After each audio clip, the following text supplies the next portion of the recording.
So what's going on with public education in Southern California? I'll give you guys a little short summary of what's going on in terms of why it's so chaotic, because it's probably happening in other school districts across the U.S. It's just a lot more magnified in California, especially Southern California, because we're so large and there's just so many schools. LA Unified is a massive school district, and California in itself is the seventh largest economy in the world. So everything that happens here is magnified, and a lot of the action takes place down in Southern California.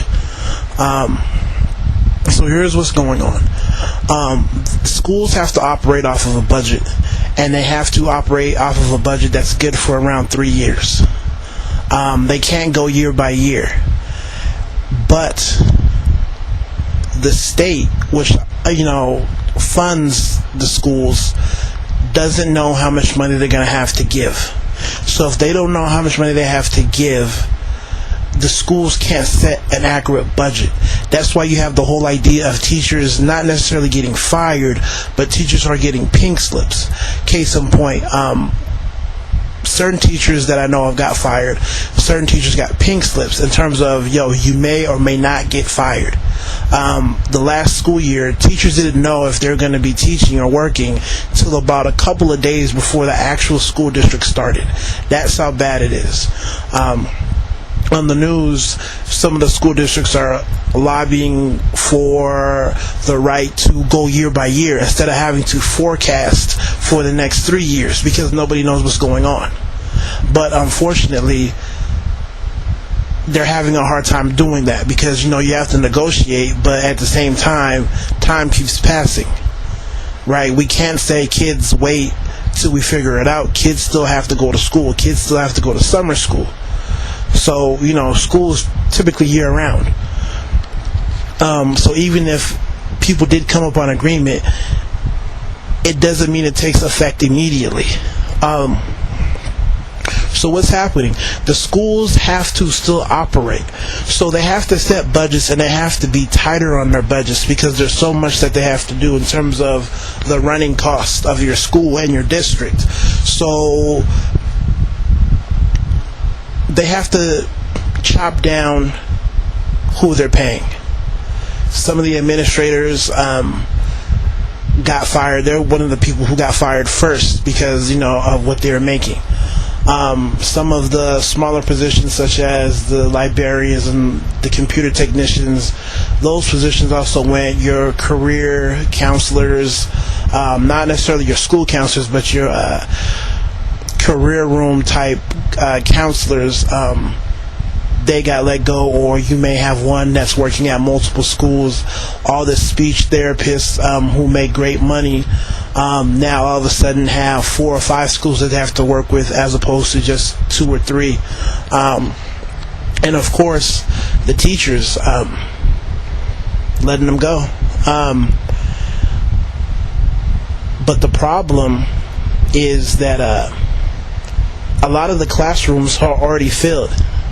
Literally, you go to any middle school or high school, and there's 40 kids per room typically, and there's just not enough room. I mean, you have kids sitting on the floor or sitting on desks with a clipboard, or you may have to go next door to borrow a desk, and it's really bad. It's really bad. And then you have elementary school, and you guys know how elementary school looks like. You have your desk, but then you have a lot of little computer labs, libraries, arts and crafts, little centers. But all that has to go because they have to make room for more desks. And it's tough, especially for elementary school kids, because you need the space. I don't know, you need the space because as kids, you don't know how to work in a confined area. Your stuff is always spread out. But now all of a sudden you have a room that was physically built to hold 20 kids, that was designed that way. And now you're asking these same rooms to hold 30, 35 plus children. The rooms aren't designed for it. The desks aren't designed so that you can fit that much. So a lot of stuff has to go. So now all of a sudden, rooms aren't going to have the little libraries. They're not going to have the arts and crafts areas. They're not going to have The computer labs, it's just going to be all chairs and desks because that's all they have room for. And all the personal attention that elementary school kids get is definitely not going to be there anymore. So, that's another repercussion of what's going on. And to further make things more complicated, you have tenure, teachers who are on tenure, and the teaching union in Southern California is very strong.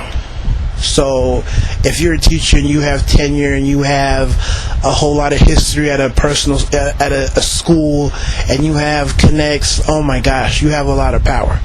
So what's happening is you have so many older teachers making so much money that they're trying to get them to retire, but the economy is bad.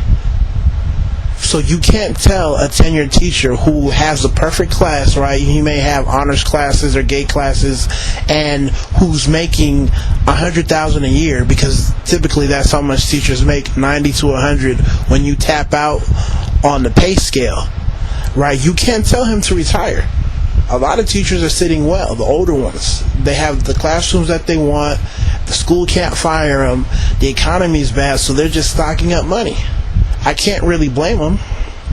But like I said, the districts are trying to get them to retire, because their salary, you can pay two beginning teachers on that salary, and you can probably hire some, teaching aides or some office assistants somewhere with the leftovers. So they're trying to get these teachers to retire, but they're just not going anywhere. They're staying.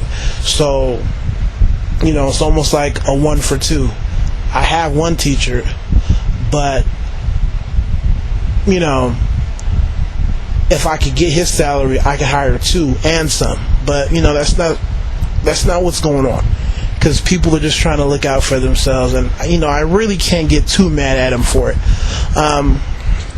So in a nutshell, that's what's going on. You just have to deal with it. I've dealt with it.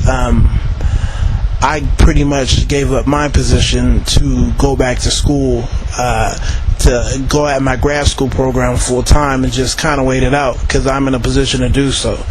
But there's a lot of teachers who can't. Just imagine you've been working 4 or 5 years at a school, and you have a certain lifestyle, you have a wife, you have children, but you don't have a job. You're asked out. What can you do? You're really in a bad position, and I'm lucky to not be in that position, so I have to maximize it. So, for me, my game plan is just to be in a position to where I can just rise up quickly when things get back to where they need to be. So when everything settles down, and I personally think it's not going to be for another 2 or 3 years, that when it does come around, I'm going to be there and really, have my pick in terms of what I want to do. But yeah, I'm sure this is going on in a lot of other states and districts around the U.S. because it's real bad. Nobody knows their budget. No one. And that's what it comes down to. And people are expected to forecast how much they're going to be spending and how much they're going to be making. So anyway, tell me how you feel. Add your own knowledge to, what I'm talking about. And take it easy. God bless.